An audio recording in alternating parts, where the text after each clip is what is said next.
So we spent some money yesterday. Let's talk about it. Guys, yesterday we made a string of moves. So let's get right into it. We got Burks from the Eagles. TJ Slayton from the Packers. We ended the night off with a Joseph Asai re-signing for 1 year, $7 million deal. Now keep in mind, I put the contracts in as they were reported.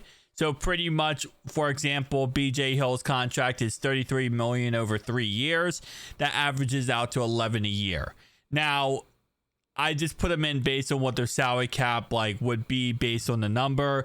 So this is a very rough estimate. In the end, most of these contracts, some of them get backloaded. Look at Mike Gesicki's. Mike Gesicki is very team friendly for the next 2 years, and then the final year is $7.55 million. So these are very rough numbers. Just keep that in mind. Again, salary cap wise, we don't have the full access to the contracts, so we don't know how much they'll make this year, next year, and then the last year, right? Or whatever their contract ends up being. So it's very possible, for example, that Joseph's size contract's pretty simple. It's 1 year, $7 million. So he's making $7 million this year. But for example, with TJ Slayton, he might, and I know this sounds crazy, but he might be making $3 million this year. And then next year, he might be making, a lot more. He might end up making $12 million next year. So, rough numbers, okay? Rough numbers. We also brought back Samaje Perine, which is kind of funny. The Samaje Perine situation was funny on Twitter because a lot of people got confused and thought he signed with Tampa Bay. Because there was reports put out there that he did sign with Tampa Bay. So people were like, wait, hold up. Is he a Buck? Is he a Bengal? What's going on here? You got to remember to look at the second part of all the reports. With every report of Samaje Perine signing with the Bucks, they posted the contract that was associated with it.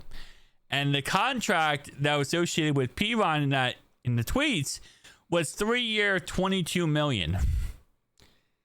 Now, listen, I've seen some movies where people rob people, like bank robberies and stuff like that. If Samaje Perine at 30 years old got a 3 year, $22 million deal, something doesn't seem right, okay? Something seems fishy if Samaje Perine's walking away from the, table here with $22 million deal. So just a little side note, I know a lot of people looked at it and was like, oh, well, that's kind of interesting. Yeah, just keep that in mind. $22 million seems a little weird.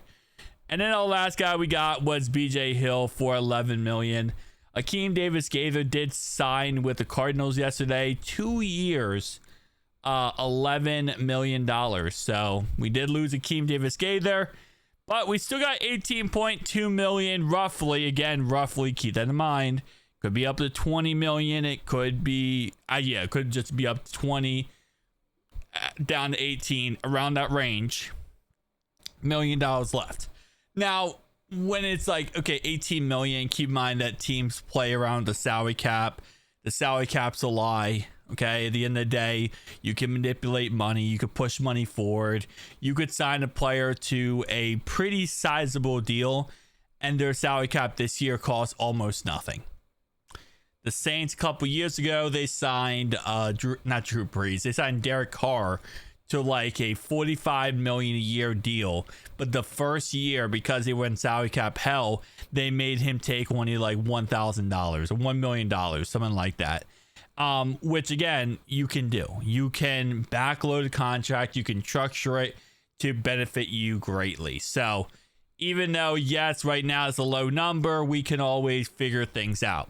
But what we also need to figure out is the little fact here of we don't have a left guard. We don't have a right guard in this team right now. Not startable, at least. We have Cody Ford. We have Cordell Volson. Great backups, great depth purposes, but we need starters. And with 18 million, we got to make that go a long way because I don't know if you guys remember, T. Higgins and Jamar Chase still need contracts. Now, here's the good thing about the T. Higgins situation, okay? T. Higgins is already on the books. Okay, he's on the books with his franchise tag for $26.179 million. A lot of people kind of forget about that because whatever contract he gets, it's not like this is going to be that much more per year than $26.179 million. And chances are T. Higgins probably trying to negotiate to keep that franchise tag. He's probably going to want to keep that, franchise tag this year with a part of his new contract. The reason why is because it's fully guaranteed. And, $26.179 million fully guaranteed. Well, that seems a little nice, right? So he's going to want to keep that part of the contract. So no matter what the contract comes out with T, most likely his number is going to stay the same for us this year. So that situation is actually kind of good because we don't have to worry about that number skyrocketing. Chase, on the other hand, right now $21.816 million for the 5th-year option. Well, that's the problem. His contract is going to go up about 20 some odd million.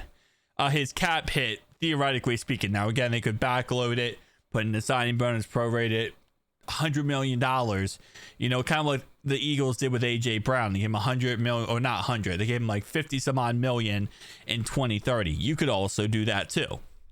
So again, we're going to have to work that out. But these two guys, obviously very important to get the contract done with. Trey, there's just no realistic possibility we pay him $30 million a year. So we're probably going to end up keeping him for his last year of his contract. And then, once his contract runs out, well, Trey, we love you, man.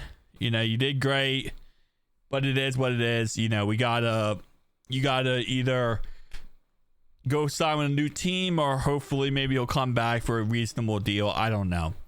With that being said, though, we still got some free agents to talk about. All right. Free agency over here. Marco Wilson probably comes back for a very cheap deal in the end. A lot of these guys like a Marco Wilson or Joe Bacci, I would assume Deontay Smith, Chris Evans, Cade York, probably not. Actually, no, Cade York might come back as like a potential free training camp guy just to compete with Evan McPherson. Travion Williams, I assume they bring him back eventually. Jay, they bring him back eventually. But the guys that actually are still kind of up in the air is Khalil Herbert, which I don't think they bring back now because we got Samaje Perine. And also for those who want us to absolutely ice Zach Moss, I'm sorry, but Zach Moss is not getting iced. He is still on the roster, and it looks like he is staying on the roster. So for all those who had the bingo card that said, get rid of Zach Moss, I'm sorry, but B4, he sunk your battleship. Anyway, Cam Sample, that's the next guy on the docket. This is another guy that, I would like to see personally brought back. Obviously, right now he's nursing an injury, out all last season with an injury. So I'm hoping that, we can figure something out with him. I just don't think he's going to cost that much. I know he's younger. He's not like age-wise 26 years old for an edge rusher, a defensive lineman, plenty young, plenty time to, continue to get better. I'd like to see him come back because we now have a new defensive line coach, new defensive coordinator. I think we can really start to get going with him. So I'd like to see what he could become under our new management. But tell me down below your thoughts and opinions. I'll see you guys in the next one.